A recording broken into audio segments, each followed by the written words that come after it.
Hello, Jarki Monno. How are you? I'm good, thank you, mate. Yourself? I'm very well, thank you. I'm a bit stressed out, but I'm feeling good. Feeling happy to speak to you. Happy days, mate. Good to speak to you as well, man. Uh, It's been a got minute.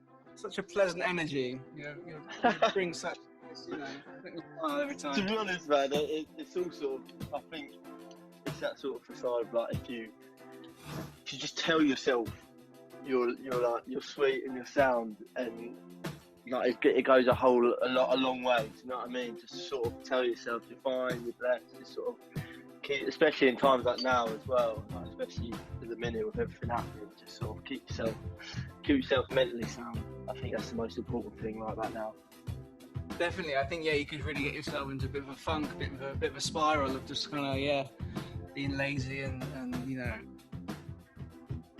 Yeah, man. I mean, it's making the most out of a bad situation, isn't it? It's that old saying, it's making the most of it, and so you can do. And I think a lot of people have been doing that. Like I've been talking to a few of my mates back home, and it's sort of at that point now. Like I don't know if you've had them where like you've had the group Zoom calls with all your mates, and like I had them like at the start of lockdown, and then once sort of week 3 of it came, it's sort of like you've talked about everything that you've been doing stuck inside, and there's nothing else to do. Do you know what I mean? And it's sort of these long old, like these hour-long calls of sort of nobody really saying anything, but you just want to see somebody at least. And they've all been in the same boat, and like just spending a lot of time with the family. Because I think one thing is maybe realising how much I actually just get out, and how like when at times I thought I wasn't busy, how busy I was, and it's really.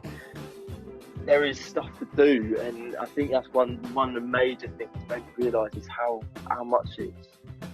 nice it is just to be able to get out and do stuff, for sure, 100%. I think we'll never take that for granted again, will we? No, yeah, exactly that. It's precious. It's precious. I think that's what it is. Absolutely. Jarki, you're going to do a song for us. You're going to do Wet Shave. You want to tell us a little about that song? I know it's a very important song to you. Yeah, man. So, Wet Shave was my most recent release. I released it on the 10th of March, and it's a very personal song to me.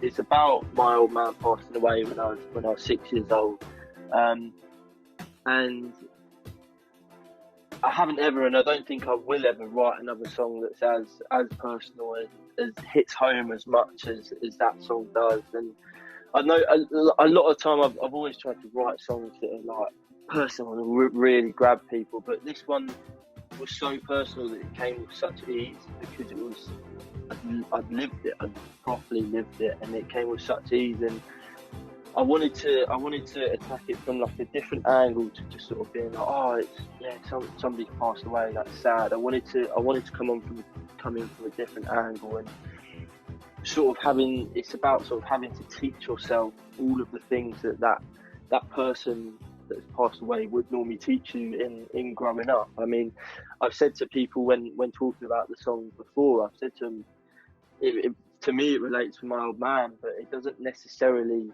for other listeners, it doesn't necessarily have to be a father. It can be a mum, it can be a sibling, it can be a mate, a role model, an icon. It can be anybody. And I think that's one thing that I've really been struck by, is how many people that have reached out to me and shared their stories on it, their own stories. And it's been amazing because they've opened up and said things to me that they haven't necessarily been able to tell people close to them, like their parents or their friends. And it's really warmed my heart that they've been able to do that as well, been able to open up that much. And so it's like a therapy almost for them to be able to express their feelings. So yeah, it's the most personal song to me, and I'm just so happy for how it's been received. And I'm just so happy with it, really am. That's great, and what a positive outcome as well, and response, and that's got to make it so much more valuable to you as well. Well, exactly, man. And I was talking to my mum about it last week, and it's done quite well coverage wise. I'm very, very lucky to have it. It's been picked up by sort of Radio 1, like Phil Taggart, Hugh Stevens, and Radio 2, Joe Wiley. She's spun it like 5 times now. She loved it, didn't she? Yeah, she really enjoyed it, but the messages like mean so much more. Like, it's great to have that, and it's something that I never would have thought I'd have had coverage like that. But the message, like the depth that some of the messages that came in,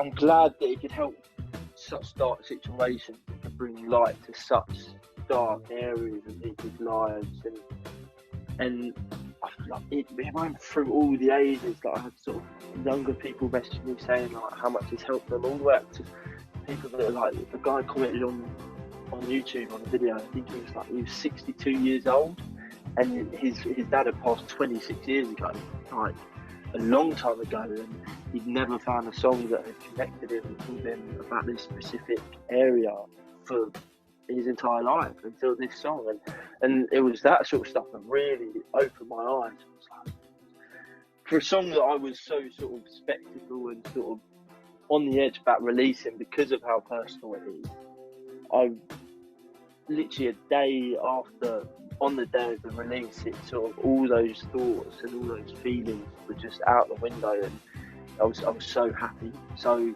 happy to choose to release it when I did. Yeah, I'm really glad you released it for all those reasons you listed. Thank you, man. Now, Jarki, this lockdown will be over. I hope, hopefully sooner rather than later. Yeah. What, apart from your friends and the pub, what's the first thing you're going to do after lockdown lifts? I think get in the studio, man. I think that's one of the first things I want to do is get back in the studio. My laptop packed in like 3 weeks ago, so I haven't been able to record anything.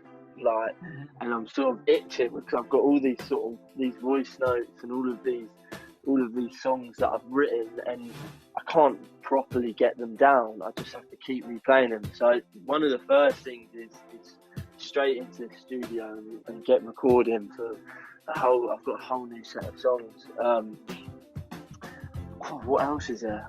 I don't know, man, to be fair. There's going to be so much, and it will hit like a ton of bricks, and we'll be like kids in a candy shop once this is lifted. We'll just be running around like headless chickens. Like, I don't think anybody knows what the first thing they're going to do is. So it's going to be a hectic time. I mean, going to see a gig, live music, that is going to...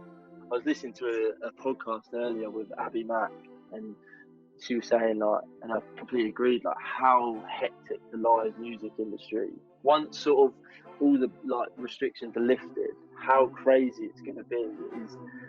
It's going to be off the charts, man. So getting in and seeing as many gigs as possible, 100%. And playing some gigs, I hope, as well.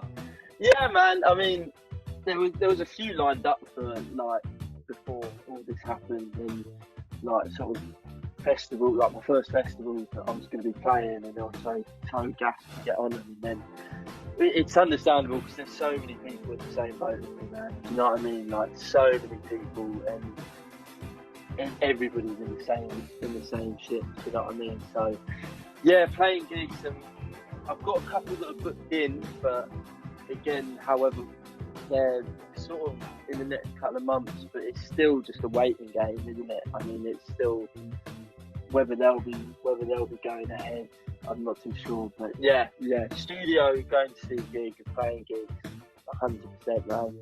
Top 3.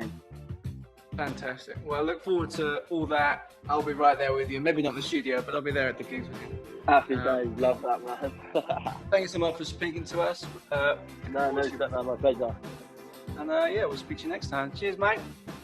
Take it easy, bruv.